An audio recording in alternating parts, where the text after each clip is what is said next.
నాణ్యతా ప్రమాణాలతో కొనుగోలు కేంద్రాలకు వచ్చిన ధాన్యాన్ని వెంటనే కొనుగోలు చేయాలని నల్గొండ జిల్లా కలెక్టర్ ఇలా త్రిపాఠి అన్నారు.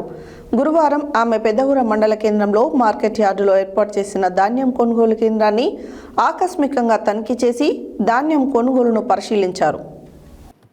నాణ్యతా ప్రమాణాలతో కొనుగోలు కేంద్రాలకు వచ్చిన ధాన్యాన్ని వెంటనే కొనుగోలు చేయాలని నల్గొండ జిల్లా కలెక్టర్ ఇలా త్రిపాఠి అన్నారు.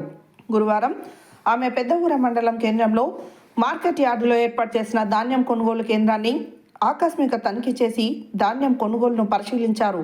17% తేమతో తాలు తరుగు లేకుండా నాణ్యత ప్రమాణాలతో వచ్చిన ధాన్యాన్ని వెంటనే కొనుగోలు చేయాలని, జాప్యం చేయవద్దని, ధాన్యాన్ని తూర్పారబట్టాలని, మంచు కురుస్తున్నందున ధాన్యం మీద పట్టాలు కప్పి ఉంచాలని, ఎప్పటికప్పుడు తేమ శాతం పరిశీలిస్తూ రైతులకు మేలు కలిగేలా ధాన్యాన్ని వెంటనే కొనుగోలు చేయాల్సిందిగా ఆదేశాలు జారీ చేశారు.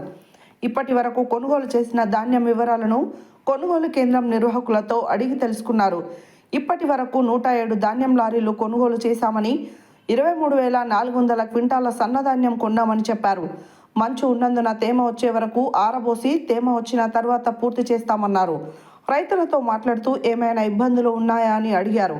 ధాన్యం కొనుగోలు విషయంలో తమకు ఎలాంటి ఇబ్బంది లేదని చెప్పారు. రెవెన్యూ అదనపు కలెక్టర్ జె శ్రీనివాస్, జిల్లా పౌర సరఫరాల అధికారి వెంకటేష్, పిఎసిఎస్ చైర్మన్ వెంకటరెడ్డి, తహసీల్దార్ శ్రీదేవి, ఎంపీడీఓ ఉషాదేవి తదితరులు కలెక్టర్ వెంట ఉన్నారు.